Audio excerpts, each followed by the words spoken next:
መድኃኒት ነው ስሙ ለአረብ ለአጀሙ ስሙ ደዋ ነው ዘምዘሙ ስሙ። ኢስላማዊ ናይት ክለብ እንደተጀመረ ስንቶቻችሁ ታውቃላችሁ?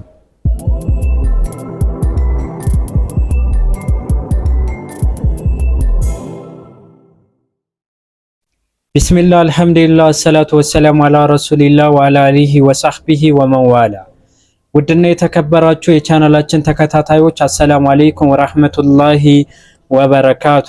የጌታችን ያለ መልካም ፍቃድ ሆኖ ዛሬም ለእናንተ አስተማሪና ቁም ነገር አዘል የሆኑ ቪዲዮዎችን ይዤላችሁ ብቅ ብያለሁ። እስከ ቪዲዮአችን ፍጻሜ ድረስ አብራችሁን ሆኖ እስከዛ በመለቃቸው ቪዲዮዎች ላይ አስተያየት ጥቆማ ካላችሁ ኮሜንት ስር በጨዋ ደም በወንድማዊነት መንፈስ ማስቀመጥ ትችላላችሁ። ለቤቱ አዲስ የሆናችሁ ሰብስክራይብ በማድረግ የደውሉ ምልክት በመንካት ቤተሰብ ይሁኑ። እስቲ ዛሬ ኢስላማዊ ናይት ክለብ ፓርት 2 ይዤላችሁ ብቅ ብያለሁ። ሰው ንግድ ዓለም ውስጥም ለመግባት ኢስላም የሚለውን ከበር ማጣፈጫ ይጠቀማል። ነገር ግን ኢስላማዊ ነው ወይ ስንል በፍጹም ኢስላማዊ አይደለም። ጥንት ያልነበረ በሰለፎች ዘመን ያልነበረ ቁርአንና ሐዲስ ያልደነገገውን ነገር ዛሬ አምጥተ ኢስላማዊ ነው ብትል ኢስላማዊ ሊሆን አይችልም። ስሙ ስሙ መድኃኒት ነው ስሙ ለአረብ ለአጀሙ ስሙ ደዋ ነው ዘምዘሙ ስሙ ፈዋሽ ከህመሙ ስሙ ስሙ ከማርም ጣፋጭ ነው ስሙ ልቆ ከወለላ ስሙ ከችግር አላቆ ስሙ ክፍላን የሚከላ ከጌታው ስም ጋር ኢየሱስም ገጥሞ እንግዲህ ስሙ መድኃኒት ነው እየተባለ የሰዎችን ወዳልተፈለገ ነገር የሚመራ ነው። እንደምትመለከቱት ይህ በረካ ኢቨንት ምናምን የምሽት ይባላል፣ ናይት ክለብ ነው። እንግዲህ ሴትና ወንድ አንድ ላይ ያደርጋሉ። ከዛ በኋላ ራት አለ ምናምን ነገር፣ ከዛስ ኮንሰርት አለ። የተለያዩ አዝማሪዎቻችን ይመጣሉ። ባለፈ እንዳሳየዋችሁ ማዝ አለ። ከዛ የተለያዩ ሙነሽዶች አዝማሪዎች ማይክሮፎን ይዙና እዚህ የመጣሽ አንቺ ወስላዋ ምናምን ነው እንግዲህ የቀራቸው ነቢ እየተባለ ሴት አጠገቡ አድርጎ ምናምን ይጨፈራል። ምን የሚሉት ነው ይሄ? አንድ ሴት ምሽት ለብቻዋ መህረም ሳይኖር ወጣ ራት በልታ ከዛ በኋላ ነሽዳ መዝናኛ ምናምን ነገር ብለ ማዘጋጀቱ ከየት ያመጣው? ያለ መህረም ሴት ልጅ የዛው በምሽት ከዛ አንድ አጅነቢ ወንድ ልሸኝሽ ብሎ አላስፈላጊ ነገር ላይ እንዲወጥቁ እያደረጋችሁ ነው። አላህ ይመልሳችሁ። ምን ይባላል?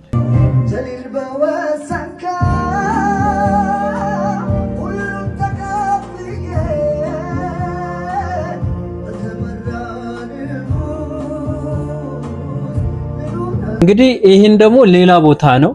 እዛ በረካ አለ፣ እዚህ ደግሞ ሌላ። ከዛስ ሁሉም እንዲህ ነው እያዘጋጁ ያሉት። አሁን ደግሞ ረመዳን ስለደረሰ ማለት ይብስባቸዋል። ጭራሽ እኔ ግራ ነው የሚገባኝ። ረመዳን የቁርአን የኢባዳ ወር ነው አይደለም? ሰዎችን ከስሜት ቀንበርነት ወይም ከስሜት ባሪያነት ወጥተው ስሜታቸውን ተቆጣጥረው ለብቸኛው ጌታ ባሪያ የሚሆኑበትን ኢባዳ አምልኮን የሚፈጽሙበት ወር ላይ ነገር ግን እነሱ የሚያደርጉት ለረመዳን መግቢያ ለረመዳን ዋዜማ ዘና ፈታ በሉ፣ ረመዳን ከኛ ጋር ታፈጣላችሁ። ከዛስ ሴትና ወንድ አንድ ላይ እናረጋለን። ከዛስ ነሺዳ አለ። ከዛስ ፈታ ዘና ትላላችሁ፣ ተጣጣላችሁ። ከዛ ተራዊህ ሰላት የለም ምን የለም፣ እዛ ፈታ እንላለን ነው። ወናውዙ ቢላ አሁን እንዲህ አይነትን ትውልድ እየተፈጠረ ነው። አሁን ይህን ነገር ምንድነው ስንል ወጣቱን ለመሰብሰብ ነው ይላል። እንዲህ ወጣቱ በሐራም ነው እንዲህ የምሰበስበው? እኔ የማይገባኝ ነገር ያለው ወጣቱ በአላህ መንገድ መሰብሰብ አችልም። ዋተሲሙ ቢሐብሊላህ የሚለው የቁርአን አንቀጽ ይዛ ማለት ነው በትክክለኛ በተውሂድ በሱና ላይ መያዛችንን ወላሂ ይቻላል እኮ። ስንት የተያዙ ወንድሞች የሉም እንዴ? በተውሂድ በሱና አንድ ሆነው ስንት ነገር የሚሰሩ ወንድሞች የሉ? ግዴታ ለሐራም የሚጋብዝ መልኩ መሆን አለበት። የዛሬ ወጣት አይደለም አመቻችተለት ይቅርና ሐራም ነገር ለመስራት ስንት ርቀት እንደሚሄድ ሁላችንም የምናውቀው እውነታ ነው አይደል? እናንተ ግን በቃ እንደፈለጋችሁ አመቻችታችሁ ምናምን ነገር ከዛስ ወጣቱን እንዴት ታረጋላችሁ? ወናውዙ ቢላህ አላህ Subhanahu Wa Ta'ala ከዚህ ነገር ይጠብቀን ወንድምና እህቶች።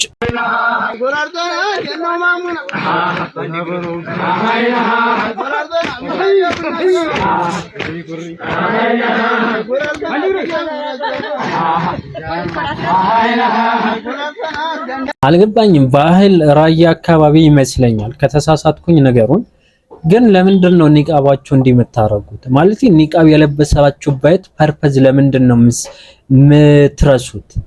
እንዴ መሰተሪያ ነው እኮ የምትደበቂበት ነው። ከተለያዩ ነገራቶችም የምትደበቂበት ነው። ኦኬ ዛሬ ላይ እርቃን ላይ ያሉ ሴቶች ሳይኮሎጂካሊ ስነ ልቦናቸው በጣም የተጎዱ ናቸው። ምክንያቱም ራቆቷ ከሆነች አንድ ሴት ማለት ነው ዛሬ የተሻለ ነገርን ፊቴ ላይ ሜካፕ መሰራት አለብኝ ሰውነቴ ቅርጽ ምናምን ብላ ስለምትጨነቅ ለብዙ በሽታዎች ተጋላጭ ናት። ይሄ በሳይንሱም በሳይኮሎጂውም በምኑም የተረጋገጠ እውነታ ነው። ግን እስልምና ሴት ልጅን ሂጃብ እንድትለብስ ሲያዝ አይምሮዋ እንድታሰራው ነው። ኦኬ አንቺ ወንድ ልጅን የስሜት ማርከያ ብቻ የሆነ የእይታ ፍላጎትን ወይም ደግሞ የስሜትን ባሪያ እንዳያረግሽ አንቺ ዕውቀትሽ ላይ ተመርኮዘሽ ያንቺ ነፃነትን ያንቺን አቅም ማሳየትን ስለሚፈልግ ላይ በሚያሳዝን ሁኔታ ሴት ልጅ ትልቅ ቦታ የምትደርሰው በሰውነቷ ነው። ሰውነቷ እንደ እቃ መሸጫ አድርገው የያዙ ሰለጠልን የሚባሉ ሀገራቶች አሉ። እስልምናስ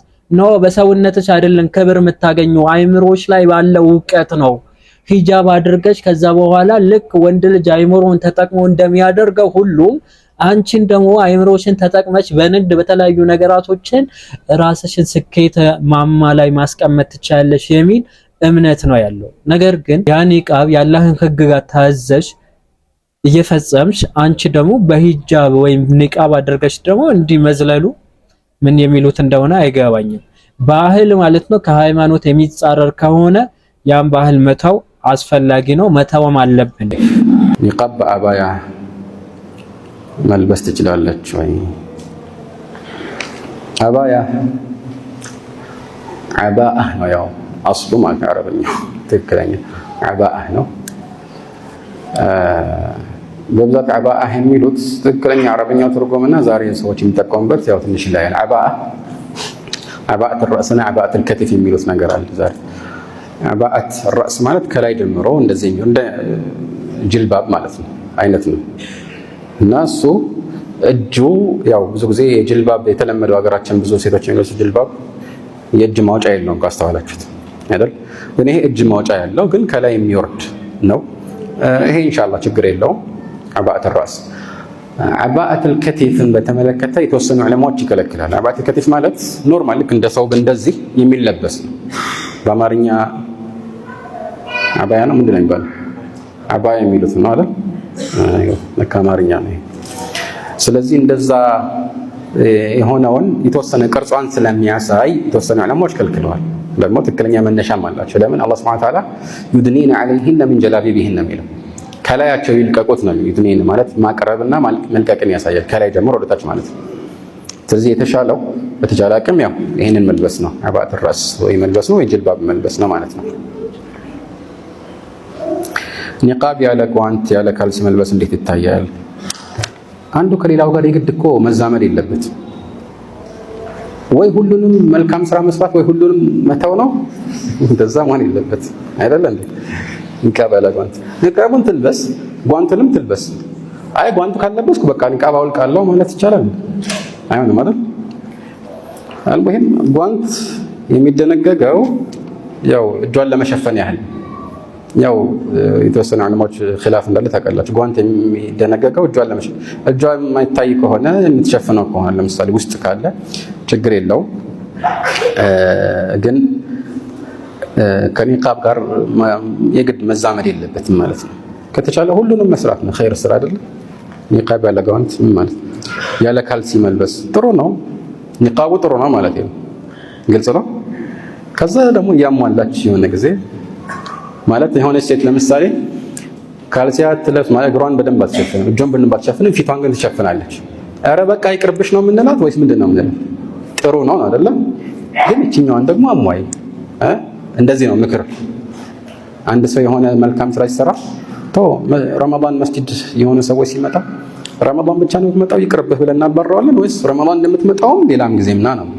እንደዛ ነው። መልካም ስራ የሰራ ሰው በዚያው እንዲቀጥልበት ነው የምንገፋፋው ማለት ነው። ግልጽ ነው።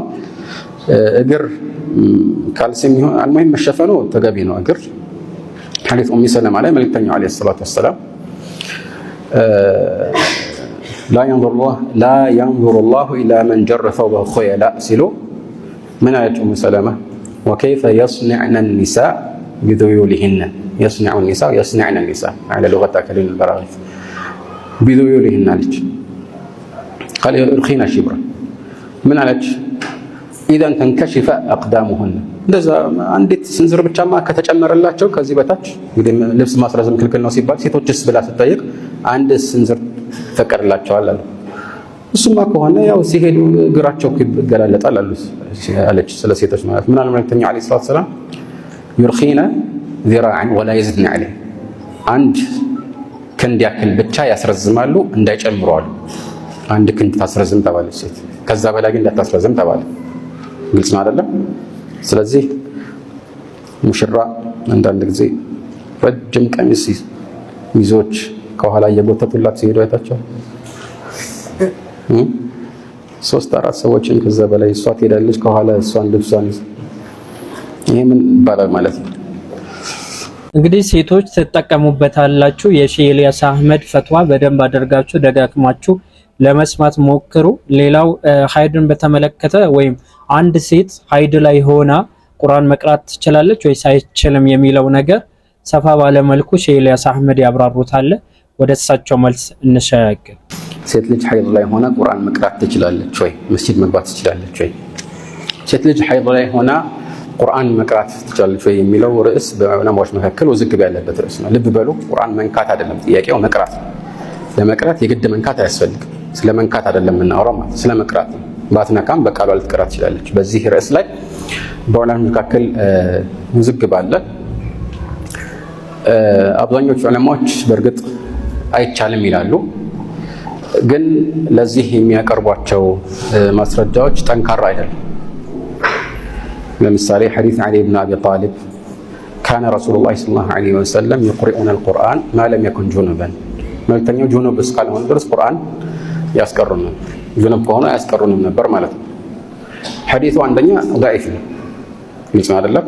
አምር ብን ሙራ ከአብዱላህ ብን ሰሊማ ያስተላልፈው ሰሚዕና አብዱላህ ብን ሰሊማ ነዕሪፉ ሚንሁ ወኑንኪር ያኒ بعد الاختلاط ያወራው ነው ማለት ነው። ሌሎችም ሰነዱ ላይ ችግር አለ። ኢኒ ላ ኡሒል ቁርአን ሊሓኢድ የሚለው ኢኒ ላ ኡሒል መስጂድ ሊሓኢድ የሚለው ወይም ደግሞ አመል ጁኑብ ፈላ ወላ አያ የሚለው እነዚህ ሁሉ ሐዲሶች ጠንካራ ሐዲሶች አይደለም በሰነድ ምርመራ ማለት ነው። ግልጽ ነው። ስለዚህ ላይ ጁኑብና ሐኢድን አንድ ላይ በዚህ ርዕስ ላይ ማየትና አንዱ ሌላው ቂያስ ማድረግ ይከብዳል። ጀናባ ለጥቂት ጊዜ የሚቆይ ነው። አንድ ሰው ሲያጋጥመው ቶሎ ታጥቦ ሊያነሳው ይችላል። ሐይድ ላይ ያለች ሴት ለቀናት ሊቆይባት ይችላል። ለዚህ ሁሉ ቀናት ምንም ቁርአን ሳትቀሪ ያሳልፊ ማለት ይከብዳል። ከዚህ አንፃር ከአልኢማም ማሊክ መዛብ የታወቀው አቋም ያው የሚከለክል ነገር የለም የሚል ነው። መቅራቱ ብቻ ማለት ነው።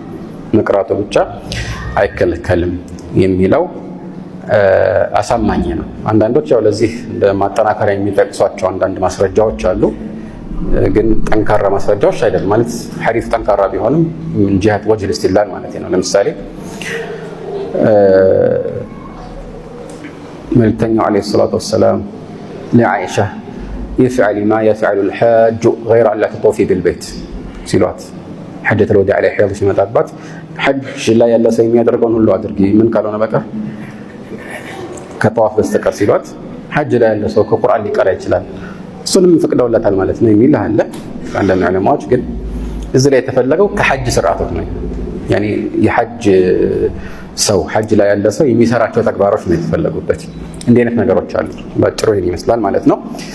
ልብ በሉ። መቅራት ማለት ግን መቅራት ማለት አፍን እያንቀሳቀሱ የሆነ ለሷ ብቻ የሚሰማም ድምጽ እያወጣች መቅራት እንጂ አፏን ለጉማ ዘግታ ምላሷን ሳታንቀሳቀስ ቁርአኑን እንደዚህ እያየች ወይም በቃሏ ብቻ አንዳንድ ሰው በልብ መቅራት በጥቅስ ምልክት ውስጥ ይሄ በሁሉም ዑለማዎች ስምምነት አይከለከልም። ይሄ መቅራት አይደለም። ግልጽ ሆነ። በሁሉም ዑለማዎች ስምምነት ይሄ አይከለከልም። ወለذلك አንድ ሰው ቁርአን ቀራለሁ ብሎ ሶላት ላይ አፉን ዘግቶ እንደዚህ ቢል በሸሪዓ ህግ መሰረት ቁርአን አልቀራም። እሱ እየቀራ ነው በውስጡ አልሐምዱሊላህ ረብል ዓለሚን የሚለውን በልቡ እየቀራ ነው። በሸሪዓ በልብ መቅራት የሚባል የለም። መቅራት ከተባለ ምላስ መንቀሳቀስ አለበት ማለት ቃሉ ቢያንስ ለሱ በሚሰማ መልኩ ባይሰማ እንኳን ያኒ ቃሉ መውጣት አለበት። ገባችሁ አይደል? በዛ መልኩ መሆን ያለበት እሱ ከሆነ ነው ጥያቄ ማለት ነው። ቁርአንን መንካት በተመለከተ ግን እዚህ ላይ ባይጠየቅም በአራቱ መዛብ ይሄ ክልክል ነው። ሐይድ ላይ ያለ ስንት ውዱእ የሌለውም ሰው የተሻለው እሱ ነው። መልእክተኛው ዓለይሂ ሰላቱ ወሰላም በጻፉት ደብዳቤ ላይ ሐዲስ ዐምር ኢብን ሰሊማ ዐምር ኢብን ሐዝም ማለት ነው ሐዲስ ላይ ሐዲስ ሙርሰል ቢሆንም ምን ብለዋል? አላ የመሰል ቁርአን ይላኩት መጽሐፍና አላ የመሰል ቁርአን ኢላ ጣሂር ብለዋል። ጣሂር የሚለውን እዚህ ላይ ሙስሊም ብለን መፈሰር ይከብዳል። ግልጽ ነው። በተለመደ መልኩ ዝም ብሎ ከሙስሊምን ጣሂር ያኛውን ሙስሊም ሲገለጽ እንደዛ ነው ነገር እንደ ስም በቃ እንደ ቅጽል ስም ጣሂር ነው ሙስሊም ያኛው ነጅስ ነው ምናምን እየተባለ አይጠቀስም አይደለም። የተሻለው ይሄ ነው ማለት ነው። ከሰሃቦች የተገኙ አሳሮች ደግሞ ይሄን ያጠናክራሉ። ላይ መስሁ ኢለል ሙጣሃሩን የሚለው ግን ትክክለኛ የተፈለገበት ለውሂል መህፉዝ ግን ቢሆንም ሐዲሱ ሙርሰል ቢሆንም ሹህረቱ ወተግኒ ዐን ኢስናዲህ እንዳሉት ኢብኑ ዐብዱል በር ተለቃሁ ዑለማ ቢልቀቡል ዑለማዎች ላይ የተቀበሉት ሐዲስን ሰነዱ ላይ እንከን አለበት ብሎ ማጣጣል ትክክል አይሆንም ማለት ነው። መስጂድ መግባት ትችላለች ወይ? ትክክለኛው አቋም መስጂድ መግባት አትችልም የሚለው ነው። ይሄም የአራቱም መዝሀብ አቋም ነው። ኺላፍ አለው። ዛሂሪያዎችና ዘመናችን እንደነ ዑለማዎች ይፈቀዳል ቢሉ ይሄ የሚከለከል ነው። ይሄን ከሚያሳዩ ሐዲሶች መካከል ለምሳሌ ሐዲስ ዓኢሻ መልእክተኛው ዓለይሂ ሰላቱ ወሰላም ናዊሊኒ አልኹምራ ሚነል መስጂድ አላት። ከመስጂድ መስገጃ ቀብኝ አላት። መስገጃ ነገር ግንባራቸው ላይ የሚያደርጉት የሚሰግዱበት ግልጽ ነው። ኢኒ ሐኢድ አለች። በዚህ ጊዜ ማለት ኢነ ሐይደተኪ ለይሰት ፊ የዲክ ያንቺ ሐይድ እኮ እጅሽ ላይ አይደለም አቀብኝ አላት። ምን ማለት ነው? መስጂድ እጅሽን አስገብተሽ ብታቀብኝ ችግር የለም ማለት ነው። ወይም መልእክተኛው መስጂድ ሆነው እንደዚህ ያሉ ማለት ኢኒ ማለት ናዊሊን الخمራ እዚህ ጋር በቃል ንግግሩ يعني قال لي وهو في المسجد ማለት ነው። ለምን ሌላኛው ዘገባ ሳይ ሙስሊም ብትመለከቱ ይሄንን ሊያንጸባርቅ ይችላል። من روايه ابي هريره ተወርቷል ራሱ ሐዲስ እንደዛ ከሆነ እጇን አስገብታ ብቻ ነው የምታቀብላቸው እሳቸው ናቸው መስጂድ ያሉት ማለት ነው። ግልጽ ነው። ዞሮ ዞሮ ان حيضتك ليست في يدك ሲሉ ይሄ የሚያሳየው ምንድነው? የተወሰነ የሰውነት አካል ቢገባ ችግር የለውም የሚለው ነው። ግልጽ ነው አይደለም? ወይም ደግሞ ሳስ እንደዛ ያለችው ከመግባት ካለመግባት አንፃር አይደለም። ግን እጇ ያኒ መስገጃውን መንካቱ አሳስቧት ከነበረ ይሄ ችግር የለም እያሏት ነው ተብሎ ሊፈሰር ይችላል። ዞሮ ዞሮ ሌሎችም ቅድም ያልኳቸው ضعيف ሐዲሶች አሉ። ግን ሌላ ደግሞ ይሄን የሚያጠናክሩ ፈሞች አሉ። ሐዲስ ኡሚ ሰለማ وأما الحيض فيعتزلن المصلى ስትል አይድ ቃል ማለት ነው። ሐይድ ያሉ ሰዎች ግን የሚሰገድበት ቦታ ይርቃሉ። ታወቀ ነው አትገባም ማለት ነው። ግልጽ ነው።